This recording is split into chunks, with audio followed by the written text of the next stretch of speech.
प्राचीन काल में जब भारत के राज्यों पर महाराजाओं का शासन था, जिनके वचन ईश्वरीय आदेशों का भार समझते थे, माधवपुर नाम का एक राज्य था जो अपनी समृद्धि और शाही अन्न भंडारों को भरने वाली प्रचुर फसलों के लिए जाना जाता था। इसके शासक राजा देवराज थे, जो एक मध्यम आयु वर्ग के व्यक्ति थे।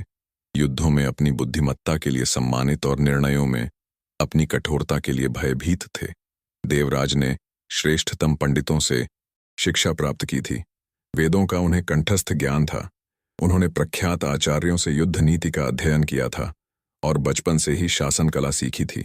सबकी दृष्टि में वे एक आदर्श राजा के प्रतिरूप थे, न्यायप्रिय, दृढ़ निश्चयी, शास्त्रों के ज्ञाता और अपनी प्रजा के रक्षक।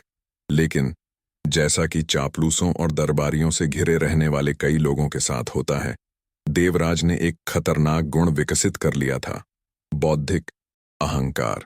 वह मानता था कि चूंकि उसने इतना अध्ययन किया है, चूंकि वह इतने सारे पवित्र ग्रंथों का ज्ञाता है और चूंकि वह कठोर शासन करता है, इसलिए उसकी बुद्धि अद्वितीय है।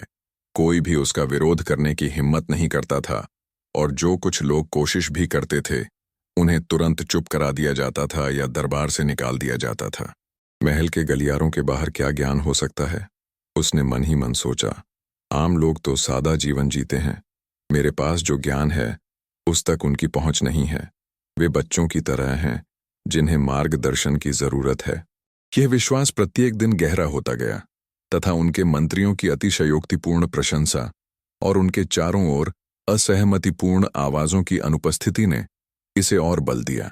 लेकिन भाग्य, जो अक्सर घमंडियों को सबक सिखाने के लिए सबसे अप्रत्याशित रास्तों का उपयोग करता है, राजा देवराज को एक ऐसी सच्चाई के सामने लाने वाला था जो उनके जीवन को हमेशा के लिए बदल देगा। एक बसंत की सुबह, जब सूरज अभी भी आसमान को गुलाबी और सुनहरे रंगों से रंग रहा था, राजा ने कुछ ऐसा करने का फैसला किया जो वह शायद ही कभी करता था। अपने राज्य के बाहरी इलाके में अकेले घूमना, अपने पहरेदारों, सलाहकारों और नौकरों के बिना।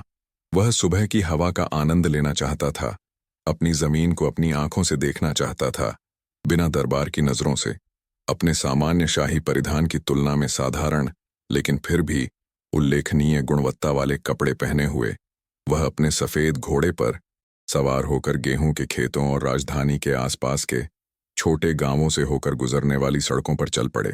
सुबह बहुत खूबसूरत थी। आम के पेड़ों पर पंछी चहचहा रहे थे, नम मिट्टी की खुशबू हवा में घुली हुई थी और सूरज की पहली किरणें उसकी त्वचा को हल्की सी गर्माहट दे रही थीं। देवराज महल की घुटन भरी जिम्मेदारियों से दूर स्फूर्ति से भरपूर महसूस कर रहे थे। तभी जब वह सड़क पर एक मोड़ पर पहुंचा तो उसने उसे देखा।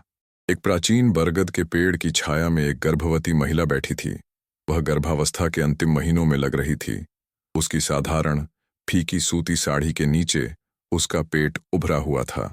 उसके बगल में एक छोटा सा बंडल रखा था जिसमें उसका सामान और एक मिट्टी का पानी का घड़ा था। वह महिला निराश नहीं लग रही थी, हालांकि उसकी हालत साफ तौर पर बहुत ही दयनीय थी। उसके चेहरे पर एक अद्भुत शांति थी, मानो वह किसी लंबी यात्रा के दौरान बिना किसी जल्दबाजी या व्यथा के बस आराम कर रही हो। जिज्ञासावश, जिसे वह समझा नहीं सका, देवराज ने अपना घोड़ा रोका और नीचे उतर गया। औरत, उसने स्वाभाविक रूप से इस्तेमाल किए जाने वाले अधिकारपूर्ण स्वर को बनाए रखते हुए पुकारा, क्या तुम इस सड़क पर अकेली हो? तुम्हारा पति कहाँ है? तुम्हारा परिवार कहाँ है? महिला ने ऊपर देखा। उसकी आंखें गहरी और गहरी थीं और उनमें एक शांत प्रकाश था जिसने तुरंत राजा का ध्यान खींचा। उसने न तो कोई डर दिखाया और न ही अत्यधिक विनम्रता, बल्कि केवल स्वाभाविक विनम्रता दिखाई। नमस्ते सर, उसने शांति से जवाब दिया। मैं अपनी बहन के घर जा रही हूँ, जो यहाँ से 2 दिन की पैदल दूरी पर है। मेरे पति का 3 महीने पहले हमारे गांव में फैले बुखार से निधन हो गया था। मैं अपनी बहन के घर बच्चे को जन्म देने जा रही हूँ, जहां मुझे मदद मिल सकती है। अकेले? देवराज ने भौहें चढ़ाईं। तुम्हारी हालत तो ऐसी है कि तुम्हें सड़क पर पैदल नहीं बल्कि गोते में ले जाया जाना चाहिए। महिला धीरे से मुस्कुराई, बिना किसी कड़वाहट के। सर, हर किसी के पास बच्चे या नौकर नहीं होते। मेरे पास जो है मैं उसी से काम चलाता हूँ, और रास्ता भले ही लंबा हो लेकिन यह मुझे सोचने और आगे आने वाली चीज़ों के लिए तैयार होने का समय देता है। उसकी प्रतिक्रिया में कुछ ऐसा था जिसने देवराज को कौतूहल से भर दिया। यह हार मानने जैसा समर्पण नहीं था, बल्कि परिस्थितियों को शांतिपूर्वक स्वीकार करना था। समस्याओं को शक्ति और संसाधनों से हल करने वाली चीज़ों के रूप में देखने का आदी, वह उस शांति को पूरी तरह समझ नहीं पा रहा था। क्या तुम्हें डर नहीं लगता? उसने सम्मानपूर्वक दूरी बनाकर बैठते हुए पूछा। अपने पति के बिना बच्चे को जन्म देने से? अकेले बच्चे को पालने से? महिला ने अपना हाथ अपने पेट पर रखा, जो एक सहज और कोमल संकेत था। डर? उसने सोचते हुए दोहराया। हाँ, डर तो है, लेकिन इस सफर में डर ही मेरा अकेला साथी नहीं है। उम्मीद भी है, जिंदगी को अपने अंदर समेटे रखने के लिए आभार भी है, और भरोसा भी है कि किसी न किसी तरह मैं कोई रास्ता निकाल ही लूंगा। जब जिंदगी लगातार मुझसे चलने की मांग करती रहे, तो डर के आगे घुटने टेकने से क्या फायदा? देवराज चुप हो गए। उस सरल उत्तर में एक व्यावहारिक ज्ञान छिपा था, जो उनके द्वारा पढ़े गए सभी दार्शनिक ग्रंथों में नहीं समा पाया था। यह जीवंत ज्ञान था, जो अनुभव और आवश्यकता से उपजा था, न कि प्राचीन पन्ने से। क्या आपने धर्मग्रंथ पढ़े हैं? उन्होंने उस शांति के स्रोत के बारे में जिज्ञासा से पूछा। नहीं सर, मैं पढ़ नहीं सकता, लेकिन जब मैं बच्चा था, मेरी दादी मुझे कहानियां सुनाया करती थीं। देवताओं की, नायकों की, जीवन से मिलने वाले सबक की कहानियां, और जीवन ही मेरा सबसे बड़ा शिक्षक रहा है। कहानियां? देवराज ने लगभग मन ही मन बुदबुदाया। और इन कहानियों और इस मास्टर लाइफ ने उसे क्या सिखाया है? महिला ने आसमान की ओर देखा, जहां कुछ बादल बनने लगे थे। उन्होंने मुझे सिखाया कि सच्ची ताकत कभी न गिरने में नहीं, बल्कि हर बार गिरकर उठ खड़े होने में है। जो धन चुराया या खोया नहीं जा सकता, वह हृदय का धन है।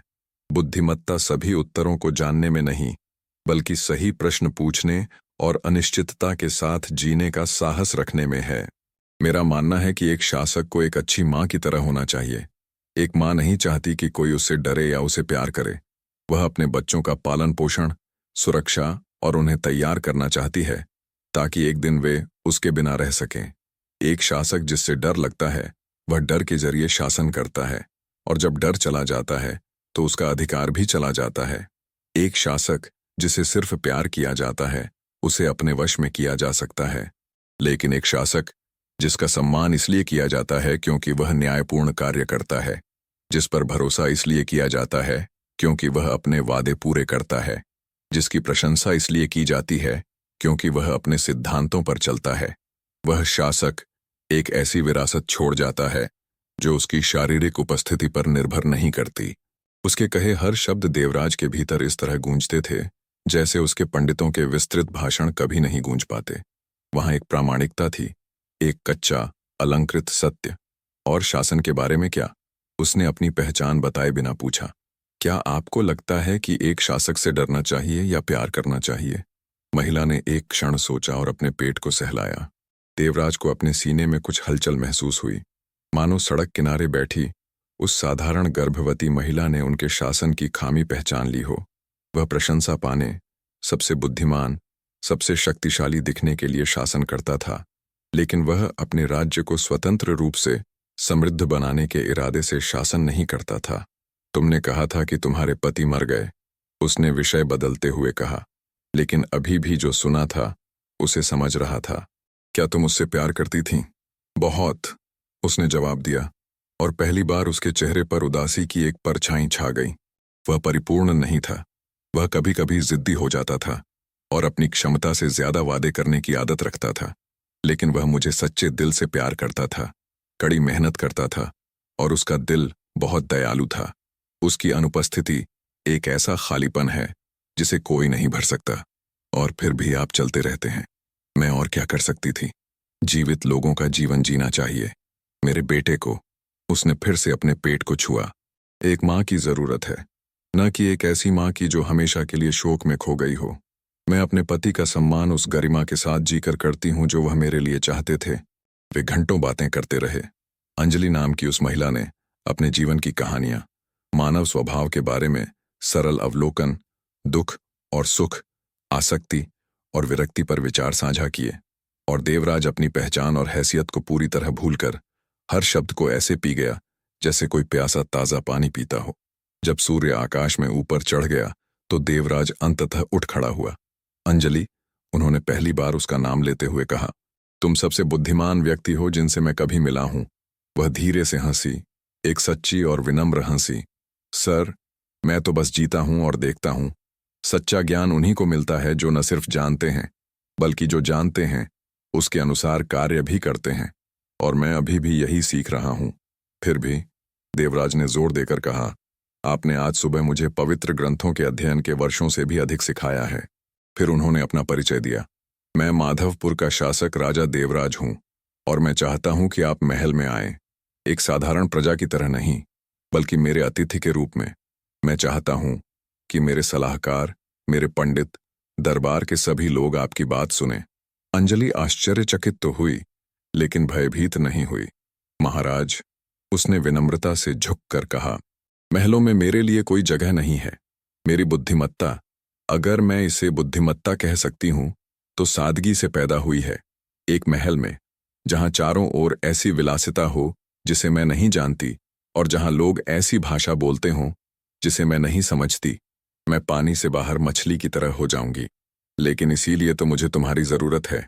देवराज ने तुरंत जवाब दिया, मेरा दरबार ऐसे लोगों से भरा है जो मेरी भाषा बोलते हैं, मेरी हर बात से सहमत होते हैं, और मुझे बौद्धिक रूप से सहज महसूस कराते हैं। लेकिन इससे मैं भूल गया हूं कि असल जिंदगी क्या होती है। बिना किसी सुरक्षा कवच के जिंदगी का सामना करना कैसा होता है। तुम मुझे इसकी याद दिलाते हो। अंजलि ने काफी देर तक सोचा। तो फिर महाराज, मैं एक सौदा करूंगी। मैं महल जाऊंगी, लेकिन सिर्फ कुछ दिनों के लिए। मैं अपनी बहन के घर पर, जैसा कि योजना बनाई गई थी, बच्चे को जन्म दूंगी। लेकिन जब बच्चा काफी मजबूत हो जाएगा, तो मैं आपके दरबार में आऊंगी, वहां रहने के लिए नहीं, बल्कि जो मैं जानती हूं उसे साझा करने के लिए। अगर आपको अब भी मेरी बातें मूल्यवान लगती हैं, मुझे मंजूर है, राजा ने तुरंत कहा। और न सिर्फ मुझे मंजूर है, बल्कि मैं तुम्हें तुम्हारी बहन के घर सुरक्षित और आराम से पहुंचाने का भी इंतजाम करूंगा। एक शाही गाड़ी आज ही तुम्हें ले आएगी। और ऐसा ही हुआ। अंजलि को एक आरामदायक गाड़ी में उसकी बहन के घर ले जाया गया। साथ में सुरक्षाकर्मी भी थे, जिन्होंने उसकी सुरक्षा सुनिश्चित की। कुछ हफ्ते बाद उसने एक स्वस्थ बच्चे को जन्म दिया, और जब बच्चा 3 महीने का हुआ, तो उसे महल में आने का निमंत्रण मिला। जब अंजलि माधवपुर के दरबार में पहुंची, तो उसने मिश्रित प्रभाव डाला। कुछ सलाहकार अपनी घृणा छिपा नहीं पाए। एक गर्भवती किसान लड़की, जो पढ़ना भी नहीं जानता, उससे क्या ज्ञान निकल सकता है। कुछ अन्य राजा की असामान्य रुचि से उत्सुक और रोमांचित थे। देवराज ने एक विशेष सभा आयोजित की। उन्होंने अपने मंत्रियों, पंडितों और सेनापतियों को इकट्ठा किया और अंजलि को सम्मानपूर्वक बैठने और विभिन्न विषयों पर अपने विचार साझा करने के लिए कहा। पहले तो माहौल तनावपूर्ण और संशयपूर्ण था, लेकिन जैसे ही अंजलि ने बोलना शुरू किया, विद्वानों जैसी विस्तृत वाक्पटुता के साथ नहीं, बल्कि जीवन को करीब से देखने वाले व्यक्ति की सरल स्पष्टता के साथ, कुछ बदल गया। उसके शब्दों ने उन मूलभूत सत्यों को छुआ जो इतने सारे अकादमिक ज्ञान के बीच भुला दिए गए थे। न्याय के बारे में पूछे जाने पर उन्होंने कहा, न्याय का अर्थ सभी के साथ समान व्यवहार करना नहीं है, बल्कि प्रत्येक व्यक्ति के साथ उसकी जरूरतों के अनुसार व्यवहार करना है। एक बच्चे और एक बुजुर्ग व्यक्ति को अलग अलग देखभाल की जरूरत होती है। एक अमीर व्यक्ति और एक गरीब व्यक्ति को अलग अलग चुनौतियों का सामना करना पड़ता है। न्याय का अर्थ इन अंतरों को देखना और करुणा व निष्पक्षता के साथ काम करना है। युद्ध और शांति के बारे में पूछे जाने पर उन्होंने कहा, निर्दोषों की रक्षा के लिए युद्ध आवश्यक हो सकता है, लेकिन यह कभी भी पहला विकल्प नहीं होना चाहिए, क्योंकि युद्ध में खोया गया प्रत्येक जीवन एक परिवार के विनाश और एक भविष्य के समाप्त होने के समान है। सेनापति जीते गए क्षेत्रों के बारे में सोचते हैं, लेकिन उन माताओं के बारे में कौन सोचता है जो अपने बच्चों को खो देती हैं, उन पत्नियों के बारे में जो विधवा हो जाती हैं। ये उत्तर उस ठंडे रणनीतिक सोच से बहुत अलग थे जिसके वे आदी थे, और उन्होंने दिमाग खोलना शुरू कर दिया। लेकिन एक युवा पंडित के एक विशिष्ट प्रश्न ने अंजलि की असली गहराई को उजागर कर दिया। पंडित ने चुनौती भरे स्वर में पूछा, हे स्त्री, तुम जो शास्त्रों को नहीं जानती, दुख की व्याख्या कैसे कर सकती हो? देवता अच्छे लोगों को दुख क्यों सहने देते हैं? अंजलि ने अपनी गोद में शांति से सो रहे अपने बच्चे को देखा और फिर कहा, मेरे पास ऐसे उत्तर नहीं हैं जो विद्वानों को संतुष्ट कर सकें, लेकिन मैं जानती हूं कि दुख जीवन का एक हिस्सा है, जैसे रात दिन का एक हिस्सा है। जब मैंने अपने पति को खोया तो मैंने स्वर्ग से पूछा, क्यों? लेकिन कोई उत्तर नहीं आया। और तब मुझे एहसास हुआ कि शायद सवाल गलत था, लेकिन मैं इस दुख के बावजूद कैसे जीऊंगी? दुख हमें नष्ट भी कर सकता है और मजबूत भी। यह हमें कड़वा या दयालु बना सकता है।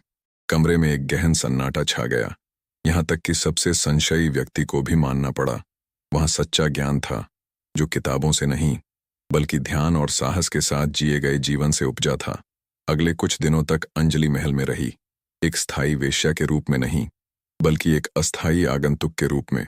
देवराज घंटों उसके साथ बातें करते रहे और अपने राज्य को सिंहासन की ऊंचाई से नहीं बल्कि सड़क के स्तर से देखना सीखा, जहां आम लोग अपने दैनिक संघर्षों को जीते थे। जब उसके जाने का समय आया तो राजा ने उसे एक उदार प्रस्ताव दिया, रह जाओ, दरबार की स्थायी सलाहकार बन जाओ। तुम्हें अपने और अपने बेटे के लिए जो कुछ भी चाहिए वह सब मिलेगा। लेकिन अंजलि ने विनम्रता से मना कर दिया, महाराज, मैं इस सम्मान के लिए आभारी हूं, लेकिन मैं इस दुनिया की नहीं हूं। मेरे बेटे को उस जमीन, उस काम और उस साधारण समुदाय को जानना जरूरी है जहां से मैं आती हूं। अगर वह यहां विलासिता और सुविधाओं से घिरा हुआ बड़ा होगा तो वह साधारण जीवन के सबक नहीं सीख पाएगा। और मेरा मानना है कि इन्हीं सबकों को आपने मुझ में महत्व दिया है। देवराज समझ गया, और हालांकि उसे दुख तो हुआ, फिर भी उसने फैसले का सम्मान किया। तो कम से कम यह तो स्वीकार कर लो, उसने सोने के सिक्कों से भरा एक थैला देते हुए कहा, ताकि तुम और तुम्हारा बेटा कभी भूखे न रहें। अंजलि ने स्वीकार तो कर लिया, लेकिन आंशिक रूप से। महाराज, मैं सुरक्षा सुनिश्चित करने के लिए पर्याप्त धन स्वीकार करता हूं, लेकिन मुझे ऐसा धन नहीं चाहिए जो मुझे उस जीवन से दूर कर दे जिसे मैं जानता हूं। अतिरिक्त सोना गरीबी की तरह ही कैद कर सकता है। और फिर अंजलि चली गई और अपने सादे जीवन में लौट आई, लेकिन महल में उसकी उपस्थिति का प्रभाव बना रहा। राजा देवराज बदल गए, उनका अहंकार कम हो गया, वे ज्यादा मिलनसार हो गए। वे महल से ज्यादा बाहर जाने लगे, लोगों की बातें ज्यादा सुनने लगे, सिर्फ पढ़े हुए ग्रंथों से नहीं बल्कि अनुभव से प्राप्त ज्ञान को महत्व देने लगे। वर्षों बाद जब अंजलि का बेटा बड़ा हुआ तो राजा ने उसे महल में आमंत्रित किया और उसे शिक्षा देने का प्रस्ताव रखा। लड़के ने पढ़ाई तो की, लेकिन अपनी जड़ों को कभी नहीं भुलाया। और जब वह बड़ा हुआ तो वह राज्य के सबसे मूल्यवान सलाहकारों में से एक बन गया, जिसने औपचारिक ज्ञान के साथ साथ अपनी मां से विरासत में मिली व्यावहारिक बुद्धि का भी संयोजन किया। जहां तक अंजलि की बात है, उसने एक लंबा और शांतिपूर्ण जीवन जिया। उसने कभी प्रसिद्धि या पहचान की चाहत नहीं की, लेकिन माधवपुर के आसपास के गांवों में उसकी कहानी एक किंवदंती की तरह सुनाई जाती थी। एक गर्भवती महिला जिसने एक पेड़ की छाया में बैठकर एक राजा को ज्ञान का सच्चा अर्थ सिखाया था, क्योंकि अंततः उन्होंने जो सबसे बड़ा सबक छोड़ा वह उनके द्वारा कहे गए विशिष्ट शब्दों में नहीं बल्कि उनके अपने जीवन द्वारा प्रदर्शित एक साधारण सत्य में था। ज्ञान केवल शिक्षित, शक्तिशाली या विशेषाधिकार प्राप्त लोगों का एक अधिकार नहीं है। यह किसी भी ऐसे हृदय में पनप सकता है जो जीवन के प्रति खुला हो, दुखों के प्रति सजग हो और दया के लिए प्रतिबद्ध हो।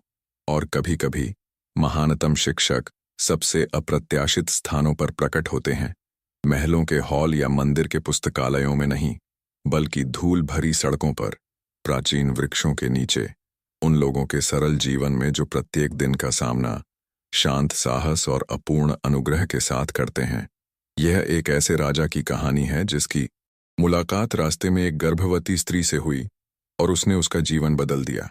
यह एक शाश्वत अनुस्मारक है कि हमें हमेशा सीखने के लिए तैयार रहना चाहिए, चाहे वह सबक कहीं से भी आए, क्योंकि सच्ची बुद्धि का कोई निश्चित पता नहीं होता। वह जीवन की राहों पर चलती है, बस इस इंतजार में कि हम उसे पहचानने के लिए पर्याप्त विनम्रता दिखाएं।